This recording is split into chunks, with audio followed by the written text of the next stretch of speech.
Hello students, in this video we have discussed about the component. So in previous lectures we have discussed about the phase equilibria, in which we have discussed about the what is meant by the phase, okay, and how can we counting the numbers of the phases, okay. So now in this lecture we have discussed about the component, okay. So what is component? Component is nothing but the number of constituent expressed in the form of chemical formula. देखो यहाँ पे मैं एक चीज़ आपको बताना चाहती हूँ. Component and constituents are two different thing. Okay, so here we are dealing with the component. Okay, how many components are present in the system, वो हम कैसे निकालेंगे इसके बारे में, और कंपोनेंट क्या होता है इसके बारे में हम अभी बात कर रहे हैं. ठीक है. So the number of constituent expressed in the form of chemical formula is called as the component. Number of constituent express in the form of chemical formula, जो नंबर ऑफ कॉन्स्टिट्यूएंट कितने हैं वो हम केमिकल फॉर्मूला के basis पे हम उसको derive express कर सकते हैं. और there is another one definition has been given here, but it is somewhat complicated. What is this? The number of component of a system at a equilibrium is the smallest number of independently varying chemical constituents using which the composition of each and every phase in the system can be expressed. वही है, लेकिन उसको थोड़ा अलग तरीके से यहाँ पे दिया है. The number of component of the system at equilibrium is the smallest number of independently varying chemical constituent using which the composition of each and every phases in the system. मतलब क्या होता है, जो नंबर ऑफ कंपोनेंट रहते हैं system में उसका equilibrium number of independently chemical composition के साथ होता है इन एवरी फेज. मतलब डिफरेंट जितने फेजेस रहेंगे उतने फेजेस में उसे ही हम क्या बोलेंगे, कंपोनेंट.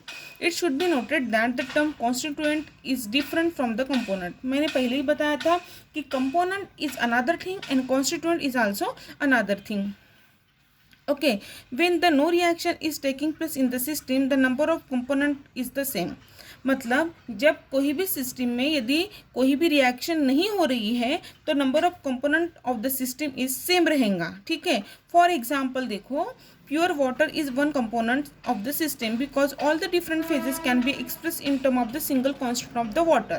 Okay, इसका मतलब क्या है, यदि हम एक सिस्टम ले रहे हैं वाटर की, ठीक है, वाटर की यदि हमने 3 फेजेस देखे जिसमें हमने सॉलिड, लिक्विड और गैसेस देखा है.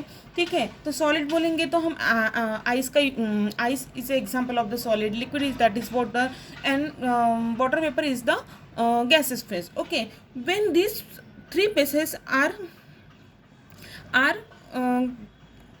different 3 phases can be expressed in the form of the single constituent. मतलब ये 3 डिफरेंट फेजेस को हम एक सिंगल कॉन्स्टिट्यूएंट के फॉर्म में देख रहे हैं, जो क्या रहेगा, वाटर. मतलब वाटर को ही हम यदि क्या करेंगे, वाटर को हीट करेंगे तो क्या होगा, वाटर को हीट करने के बाद वाटर वेपर होगा. वाटर वेपर को हम कूल करेंगे तो क्या होगा, उसका वाटर मिलेगा, और उसको और भी कूल करेंगे तो क्या मिलेगा, हमें आइस प्लेटलेट्स मिलेंगे, मेन सॉलिड मिलेगा. मतलब मेन जो कॉन्स्टिट्यूएंट है वो क्या है, वाटर है. This is what is mean by the component of the water. Okay, now counting the number of the component. अभी नंबर ऑफ द कंपोनेंट कैसे हम काउंट करेंगे. हमने number of phases counting last video में देखा था. अभी इस वीडियो में हम देखेंगे counting the number of component. देखो, for example the 3 phases system. 3 phases एक सिस्टम में हम देख रहे हैं, जैसे आइस, वाटर और water vapour. The number of component is 1. अभी मैंने बताया था कि एक यदि 3 फेजेस है, ये आइस एक फेज, वाटर दूसरी फेज और वाटर वेपर एक तीसरी फेज है, लेकिन the number of component is 1. लेकिन एक ही कंपोनेंट से हमें ये 3 क्या मिल रहे हैं, फेजेस मिल रहे हैं. Since each phases is expressed as a water. Okay, मतलब ईच फेजेस को हम वाटर है ऐसे हम एक्सप्रेस कर सकते हैं. फॉर एग्जाम्पल अभी सेकंड पॉइंट देखो, a mixture of salt and water is 2 component system. Okay, देखो यदि हमने मिक्सचर लिया सॉल्ट और वाटर का, सॉल्ट को हम NaCl बोल सकते हैं. NaCl और वाटर का यदि हम मिक्सचर लेते हैं तो वो कितने कंपोनेंट हो गए, 2. Because NaCl is solid and water is a liquid. Okay, these are the two component of the system. Since both species are independent, they are यदि हम बोलते थे कि दे आर मिक्स्ड, यदि मिक्सचर है, मिक्स्ड हो रहे हैं और वो जो सॉल्ट है वो वाटर में यदि डिजोल्व हुआ है तो हम उसे एक कंपोनेंट कहते थे. But this are the simply अलग अलग है. ठीक है. So the salt and water are the two component of the system. Okay, अभी जो कंपोनेंट का एक फॉर्मूला दिया है C is equal to N minus E. Okay, तो C is equal to component. Okay, N is the number of chemical species, कितने species है वो, और E is the number of independent equation related to the concentration of the species. ये जो है वो component का फॉर्मूला है. ठीक है. Thank you.